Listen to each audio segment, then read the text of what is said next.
Good morning once again. I hope that the call for more coffee will come in because, you'll take that up because we need more liveliness into this. I have a wonderful session of, I would call them Gen Zs. Forgive if they don't look more like Gen Zs. But we hope that we are going to have a very interactive and engaging session, as you've heard their names and their wonderful profile. So without so much further ado, we will basically look at this session in three aspects. One, we are going to look at the essential digital skills needed for today's job market. We will also look at the role of mentorship and community programs in bridging the digital divide, the importance of ethical engagement and online safety, and lastly, we will tackle the challenges and opportunities in fostering digital literacy among Kenyan youth. So my panelists, thank you so much for being here, and let's dive straight into the meat of the discussion. So I'll start with Fraiser on the other side, and my first question to you would be around what is the role of, what role does mentorship play in helping young people transforming from digital skills training to actual employment opportunities? Thank you so much. Morning, everyone. Mentorship plays a huge role. Leave alone normal school where students and youth go study and get all the skills and talent and knowledge on what they're covering. Mentorship helps in terms of being able to drive them in terms of how to be able to carry out themselves in terms of their skill. Yes, they're skilled. Yes, they're knowledgeable. But now, what comes next? There's that professionalism that comes with it, how to be able to handle various aspects of things. That comes now out through mentorship. I'll give you real-life examples. I'm a product of mentorship, being able to have gone from an intern to a lead security engineer has been through mentorship. And that's what mentorship does. Another typical example, Dana here is a product of mentorship. So we have mentorship cohorts that we run at CyberGuard Africa, and Dana is part of that first cohort that has been able to now see people coming out. Another typical example is Stacy, who's part of the crowd. She's also part of our mentorship programs. And these mentorship programs, by the end of it, you'll have gained so much knowledge, you'll have learned from mistakes that other past people within the field have been able to make, so that now you become a better person within the industry, you become a better person individually, and you're able to grow. So mentorship is quite huge. It's something that's also lacking in quite a number of areas, which we are also trying to see how can we be able to fill in those key aspects of things and be able to have youth being guided and being mentored, even as fresh as university. Wonderful. I also feel compelled to say that I'm a product of mentorship by some of the colleagues and friends who are also seated in the podium. Nabihah, maybe let me ask you, can you share some successful examples of some of the programs that you have empowered youth with digital skills and led to job creation? Thank you. Good morning, everyone. I'll talk about Cyber Shuja. In 2016, we came together with USIU Africa. We started a program called SCIP. That's Serianu Cyber Immersion Program, where we were able to train 8 students across different universities within Kenya. Looking at 2022, based on the reports we have done, some of the challenges we are seeing is that there's a cybersecurity skills gap. Also looking at the skills gap, we're also seeing there's a shortage of females within the cybersecurity space.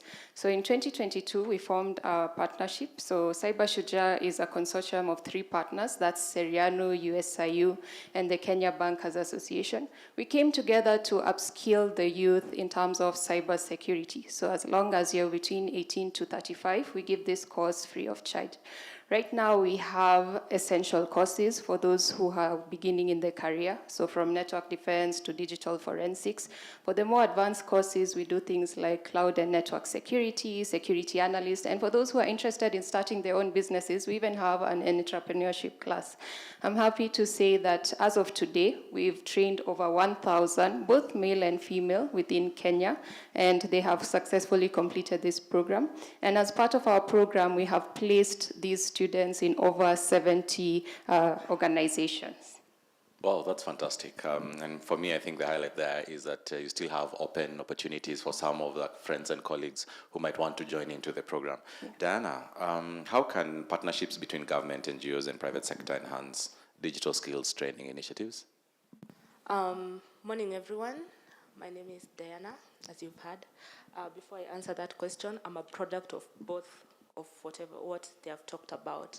So, first of all, for the government, when they collaborate with NGOs and the private sector, so the government can actually provide funds and grants that can be able to fund, grants and funds that can be able to fund the initiatives. Again, the NGOs can actually go into the deeper areas of the community to identify community-based, specific community-based. I think that's the correct alignment. Yes, that for each particular community. For instance, these NGOs, they can go maybe to the remote areas, to even civilized, okay, not civilized, but more industrial areas like Nairobi and other cities. So what the private sector can do, the private sector can now offer the expert trainers towards those initiatives, training initiatives. Also, that collaboration, they can also provide friendly initiatives towards the youth that will encourage them. I was thinking of how the abroad campuses offer sponsorships. So they will offer you the sponsorship.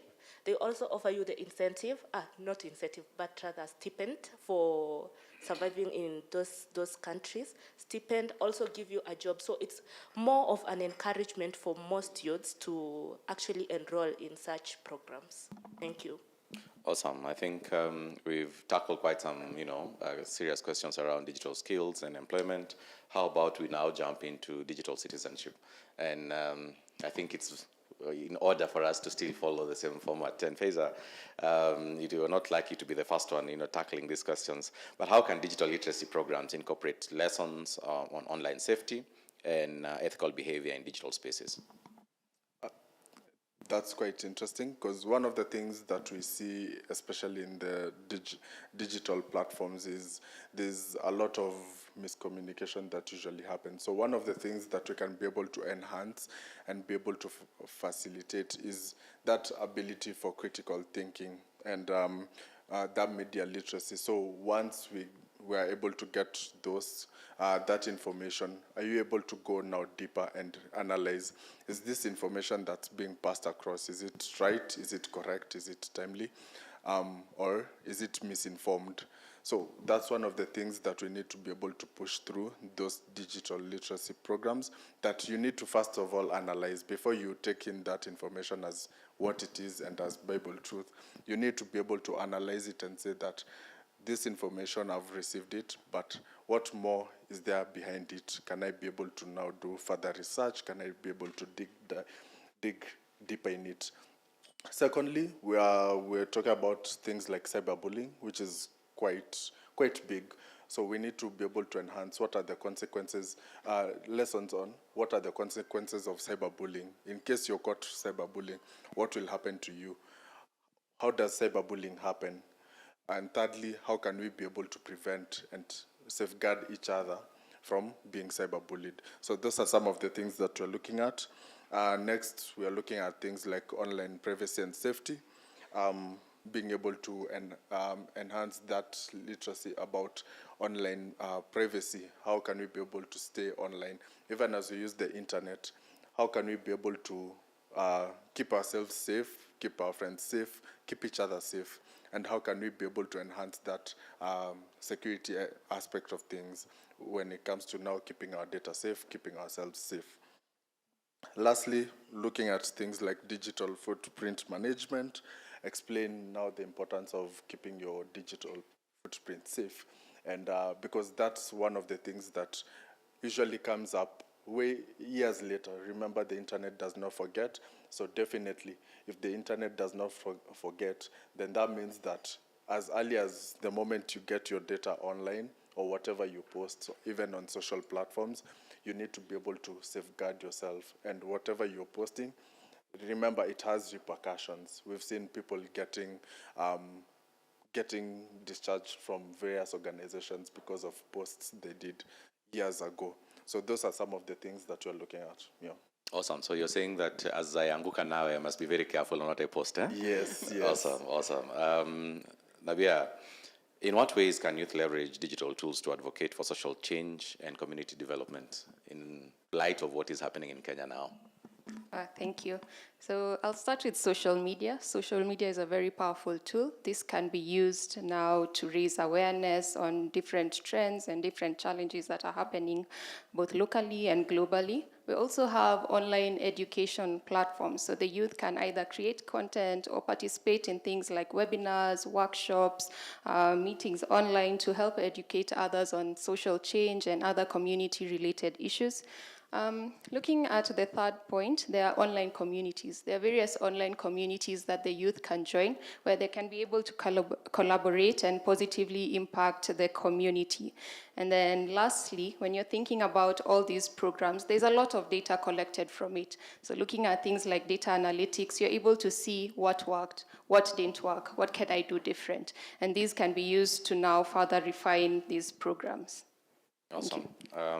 Diana,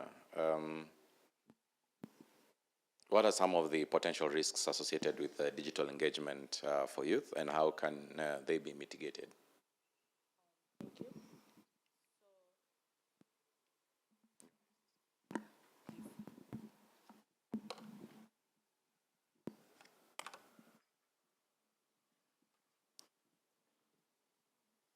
So some of the risks, of course, Fraiser has talked about cyberbullying. That's so rampant. Of course, you'll see social celebs, just someone commenting anything, just anything, and you're like, has that come from someone's brain?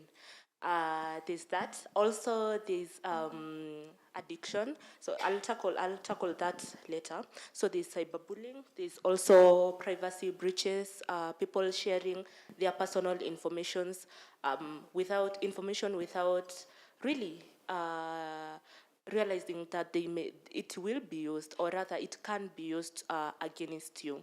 So on the part of addiction is where the youths, there's TikTok lately, IG and everything. So someone cannot do anything else apart from scroll and scroll and scroll and scroll 24 hours, or even maybe most of your time, or most of the time, some youth spending it on just scrolling, just addicted to social media. You can't do anything sensible or anything that can it's impactful to you or to others on social media. Some mitigations on the part of cyberbullying, perhaps the government or the government can come up with laws and policies that can prevent cyberbullying, or even clear policies that dictate how the cyberbullies should be handled in case that happens. On the part of social sharing personal information, people can, there should be initiatives to create awareness of letting people know what you should share on social media, what you should not. On the part of addiction, I think that's a personal issue. I mean, not me, but personal, each individual, each youth individually. In fitness, we say you are what you think. So here, I'll say you are what you put in your brain. So if you want to put TikTok all the day, okay, go ahead. You'll get the consequences. If you want to put something sensible in your brain, go ahead. You'll also get the consequences. It's either good, helpful, or not helpful. Yeah. Garbage in, garbage out, huh? All right, so let's go to challenges and opportunities. And this for me is a good line always, because I like to see what is ahead and how do we jump in. Okay, so again, Fraiser, let me just pick up a tough question for you. What future trends in technology should young people be aware to remain competitive in job market? Actually, this I won't tackle this as just young people, but everyone. We're seeing everyone is now moving to the digital space, digital side of things. So the first thing I'll talk about is AI and machine learning. We need to be able to leverage a lot on AI. How many of you use Google on every single day? You do, right? Things like Gemini, which is a product of Google, should be able to help you be able to be more productive and to make your work way faster. But how many of you use Gemini on a single day? Very few people, very few hands. So these are things that we're talking about. You need to be able to understand how AI works, how you can be able to leverage it in your various sectors, to be able to now make things faster. Decision making should be way faster using such tools. When you come to the young people, understanding now the nitty-gritties of AI and machine learning, being able to understand how the tools work and how we can be able to leverage and enhance them even more, so that as we continue, we can be able to even make more informed decisions. Secondly, I'll talk about the field that I'm in, cybersecurity. Cybersecurity cuts across all board. How? Within the organizations, we can be able to enhance training for the general staff to understand, in case I click on a link, how is it going to affect the organization? How is it going to affect the various people who are around me?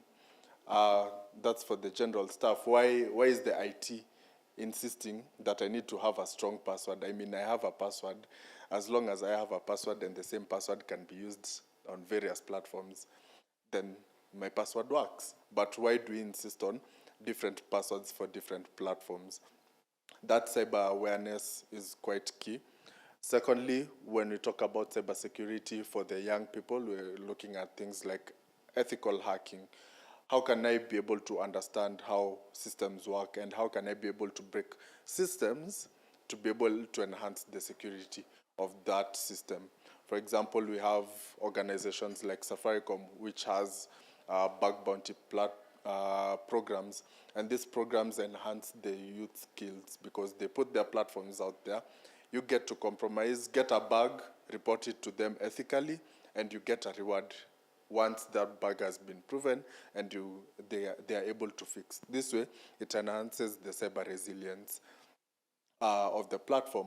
We are slowly seeing the transition of a few companies here in Kenya, just trying to enhance that capability, because we can't be perfect, and the teams we have internally can never be perfect. However, there's someone who's out there who's way better. There's a 13-year-old somewhere across the globe who will come across your system and will be able to touch your system. You cannot tell them not to touch your system. However, you can enhance that knowledge and skill gap. Next, we're looking at data privacy and protection. The knowledge about data protection laws and regulations, being able to understand why should I be able to enhance the safety of the data that we collect as an organization, as an entity, and the data that we put out there. Next, we're looking at data science and data analytics. We have so much data. We're in so many organizations that collect so much data. However, that data, if put in a particular way, can be able to enhance us making more meaningful, more use, and be able to make more meaningful decisions and more impactful decisions based on the data that we collect.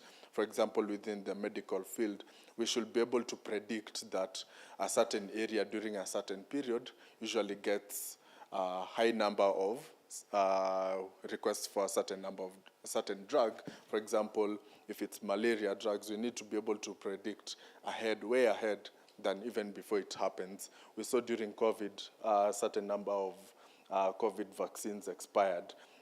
We could be able to predict such using data science and data analytics. Lastly, we're looking at cloud computing, and by cloud computing, we're seeing the transition from physical servers that you can be able to see to cloud servers. There's a server seated somewhere that we cannot be able to see. However, our data is safe, our data is secure. In case of anything that happens to our physical environment, our data is safe, and you can be able to proceed now with that data. And you can be able to access it from wherever. Yeah. Then lastly, we are looking at IoT, coming up with IoT devices, data management, and IoT security. Fantastic.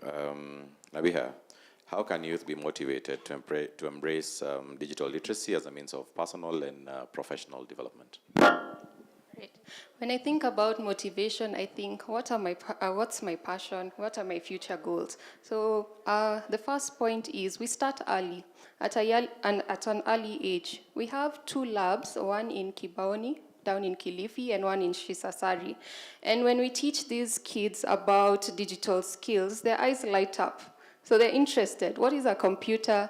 What is a mouse? What is a keyboard? So from that early age, they're exposed to things like coding, things about cyberbullying, because at that age, they're also exposed to different platforms. Looking at the students in high school, they're now starting to do projects. They're doing coding projects, they're able to present on the same. By the time these students are now reaching campus, they're well aware of the different opportunities within the digital space, and they can make more sound-based decisions. So that's the first point. The second one is connecting digital literacy to my interests. So am I interested in programming? Am I interested in analytics? Am I interested in cybersecurity? Now that I've identified my area of interest, what do I need to do? Are there online courses I can join? Are there courses in university which I can take for me to further my interests? The third point is making digital literacy accessible. Sometimes it may come out as being expensive, but you need to do your research on which resources do we need. Do we need a laptop? Do we need internet connectivity? And if yes, we do, how do we get them? And what do they cost? So making it accessible. Fraiser and Diana both talked about mentorship. Having mentors within the space is also very important. Looking at the females, what are the females in the space doing? Can I also do it myself? That's another very important point. And then next is highlighting career opportunities. These days, all industries are automating. So automation cuts across different industries. I might be interested in technology, but I also might be interested within the health sector. So how can I use my digital skills within the health sector? And now we are seeing there are multiple opportunities. I may also be interested within working in the law space. Again, how can I use my digital skills there? So being aware of all these opportunities is also a very good way to motivate the youth. Okay. Awesome. Maybe before we come to Diana, Fraiser, did you want to add up one thing? Yes. One more thing, and which I think is really critical that I forgot to mention, is about blockchain technology. We're seeing some of the organizations moving to blockchain technology. Blockchain is not that bad. Blockchain is not bad. It's not full of scammers. You just need to be able to understand. That's now the other side of cryptocurrency scams. So with blockchain, you need to understand the fundamentals, understand how smart contracts work, and understand that knowledge of cryptocurrencies and how they work. Because with that, we can be able to even come up with the technologies that work. We can move in terms of banking. We can do things like cryptocurrency and such exchanges. Yeah. Okay, Diana, here we go. How can the government, again, and private sector work together to improve internet connectivity and access to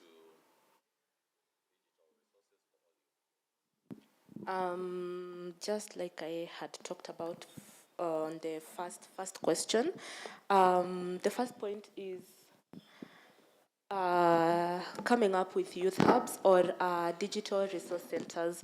That is where in many places, so perhaps maybe like this town, there's a hub or a youth hub where the youths around that place can go access the internet or access trainers, access just even people who can actually guide them into knowing what do I want, what can I try, what can work for me. So that's the first one, having youth hubs. The other one is, the other point is making the internet affordable. So it's not just about coming up with youth hubs and then you are asking for so much. Yeah, we can't afford food, and then we want internet, and you're asking for so much that we can't afford. So even making the internet accessible and affordable to the youths. So yeah, thank you. Thank you. I think we have a few more minutes left, and I'll be keen and interested to see if there are any questions both online and on-site. And in a typical Gen Z fashion, go straight to the point. Is there any question? As we transition to questions, I have a challenge for the audience. Okay. We've talked about mentorship. We've talked about the impacts of mentorship. I'd like to challenge the audience and also those online. Let's take up at least one person and mentor them and nurture them from as early as high school or as early as campus. We might be the change makers. We might be assisting the change makers for tomorrow to become even better. Fantastic, clarion call. Let's keep mentoring others and ensure that the elevator goes down, right? So I think I've seen two questions. There's one here, there's one there. Yeah. I hope that the ladies too will take an opportunity to ask a question. Yes, sure. Absolutely. Okay. Okay, thank you. I think you're doing good work. My name is Howie Rapudo from Internet Society. I also run an initiative called Kijiji Yetu Community Network. Mine is about the Gen Z protest and the aftermath, because there are a lot of issues that were raised on digital security. And now that you're touching on it, I think it's important to look at how do you empower some of the young people, because some of the issues that were coming out maybe was lack of skills. Two was also the issue of protection of privacy. So how can we address those kind of issues? Thank you. Yes, I think that is directed to you very silently. So maybe we'll pick up this question and then we can have the panelists take up, and feel free, Diana and Habiba, to just adapt with the first question. Thank you for a wonderful panel. I think, again, I agree with Lawi that you're doing good work. I'll go straight to the question, as you asked. So we've all witnessed, I think, the last few months that there's a clear communication gap between the younger generation and what you can call maybe the millennials and people who are even slightly above the millennials. And there's also a seemingly values gap, like the things that Gen Zs hold dear to their hearts. Again, was shocking to many people what they hold dear, and was also shocking to many people how they communicate what they hold dear. And I can just imagine if any of us here logged into some of the X spaces, some people might have been shocked at how some of those things are presented. So my question is, the youth are going to be the workers of tomorrow. In fact, some of them are workers of today. And when they transition from being, in college or in campus or at home and going to the workspace,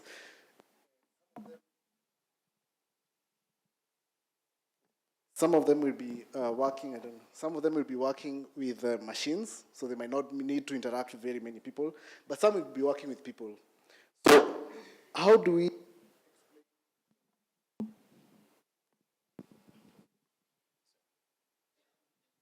Thank you.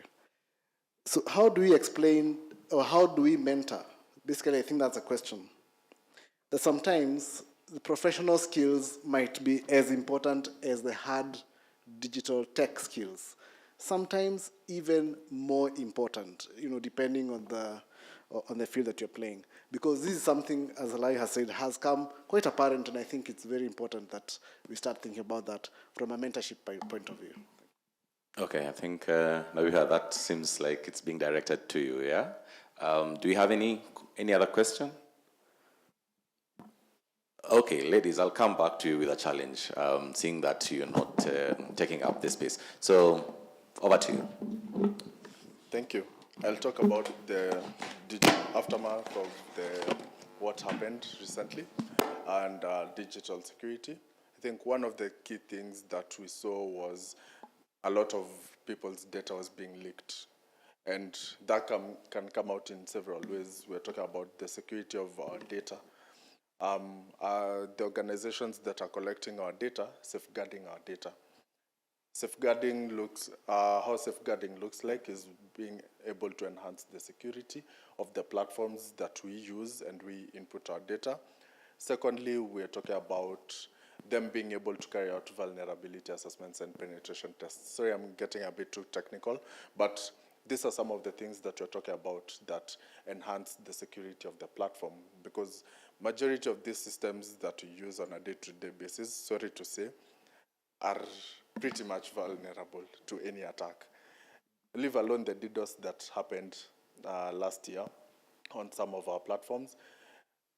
Being able to exfiltrate data and the likes is something very, very simple, very easy to do. But are the organizations going that extra step to be able to enhance that security of our data? It's something very questionable. Number two, data protection. I think there's a lot that needs to be done in terms of education of data protection and data privacy.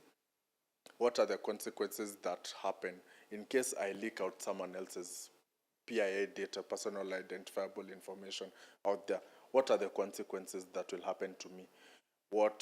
So those are some of the things that we can be able to now enhance now that in the digital literacy programs, just as we've spoken, we educate them, the youths, and educate each and every person that in case you're caught violating data protection laws and data protection acts that have been set, these are the consequences that you're gonna face, because you've been caught, you've been arrested, because you are leaking out someone else's personal identifiable information. And we saw majority of them actually were ending up using that information for malicious purposes. So that education needs to be really brought out properly and enhanced, so that now we see the youths even understanding that in case I'm caught leaking this data, probably there's a fine of $1 million or $2 million, or a jail term of even life imprisonment, because I've affected another person's security and life.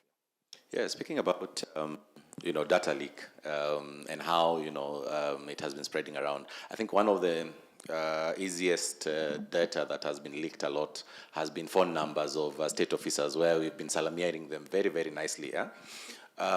What do you think? Do state officers, for example, have to an extent where their data should be public, like phone numbers, for example? Because we've seen, most of members of parliament and state officers having their phone numbers leaked. Is that very personal, or is that public, given that they're state officers?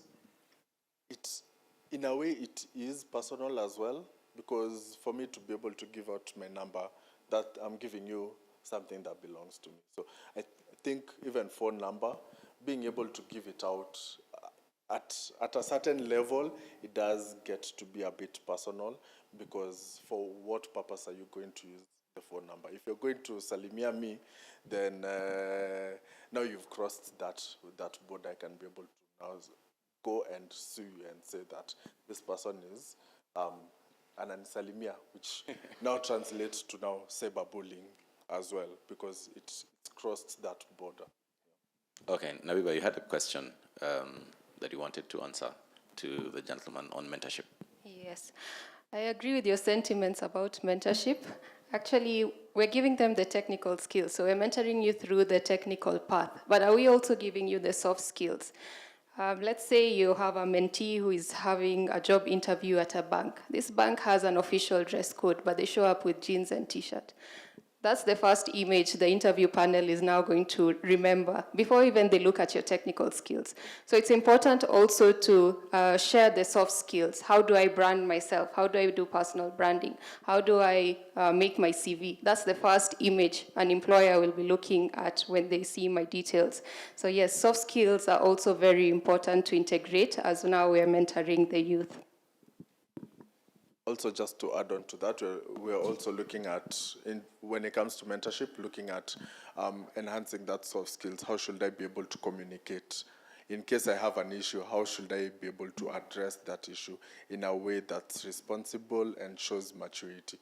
So that comes out also in mentorship, because you're able to guide that mentee that in case you have an issue, Don't go switch off the servers and switch off the systems and make things inaccessible just because you're not being heard. You need to be able to address yourself in a way that is mature of you and shows that you can be able to be heard properly. Yeah.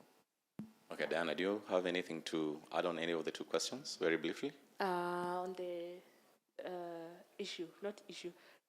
Questions. sentiments of mentorship, Yeah. I would like to add on that. In my experience with mentorship, I don't remember any day Fraiser or Bright or any other mentor has ever come to approach me to ask me, Diana, do you want me to mentor you? No, I've never experienced that. So it also comes with individual responsibility, and also what do you want as Diana, as someone else? What do you want? And if you want this, who do you approach? I remember getting to Fraiser. It was not an easy task because you go to LinkedIn, you search, I know I want to do penetration testing, you search, you DM experts, others don't reply to you. But those who do, they will also require you, before they agree to mentor you, they require something of you. I have gone through some processes to actually convince my mentors that I deserve this. So it also comes with individual responsibility. Thank you. Thank you so much. So I think we have 2 minutes left, and I want us to do two things. Panelists, prepare for your closing. How many have X accounts? Let me see. How many are on X? Okay, can we take up our phones? And then go to X. My panelists here are about to do their closing remarks. As they do their closing remarks, they're going to say their X handle, and then you're going to tweet exactly that. Is that okay? Does that sound like a good plan? Okay, so you have an opportunity to say your closing remarks in a fashion that will be a tweet. So say your Twitter handle, and then your closing remarks. Colleagues here are happy to tweet that. So Fraiser. My Twitter handle is phrase with 3 underscores. Phrase with 3 underscores. My closing remarks is basically in light with mentorship, and this goes specifically to the youths. Mentorship is not a class, mentorship is not school. Your mentor has 8 to 5 work. They have the same 24 hours that you have. Go the extra mile, do the extra work. Go beyond what your mentor facilitates you. You can have a meeting with your mentor for 1 hour in a month. However, that 1 hour will be very impactful and will change your life. Fraiser, that required verified accounts to tweet all that. But over to you, Habiba. My handle is Hahiban, the reverse of my name, Hahiban. And mine is choosing excellence as your brand. When excellence becomes your brand, you're excellent at everything. Powerful. Diana. My X handle is Diana Muthike. The DP is chess. I love chess. So I would like to address the youths. Life is a motion, and you always have to choose a direction, and it's two. Either self-actualize or self-destroy. There's no middle ground. Yes. Awesome. So that's it. My handle is at Andere KE. But before we leave, I promise that we're going to do the last thing. So I stand up because growing up, I wanted to be a pastor. So again, I want to ask you to stand up with me, please. And as we stand up, how many have had an experience with a mosquito? A mosquito. Anybody has been bitten by a mosquito?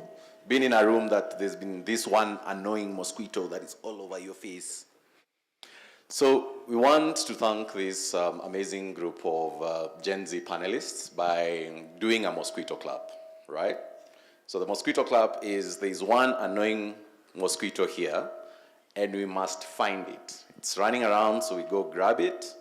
What do we do once we've grabbed a mosquito? We snap it, right? And then it doesn't need to stay in our hands, right? So we are gonna drop it. And to make sure it's dead, what do? Step on it. Okay? Are we together? So mosquito, mosquito, zzz, mosquito, mosquito. Some people are just waiting for the mosquito to bite them. So mosquito, mosquito, grab it, keep it, throw it on the floor, and then stop it. Thank you so much. It's been a pleasure to have the ladies and gentlemen on the floor. Round of applause for this panel.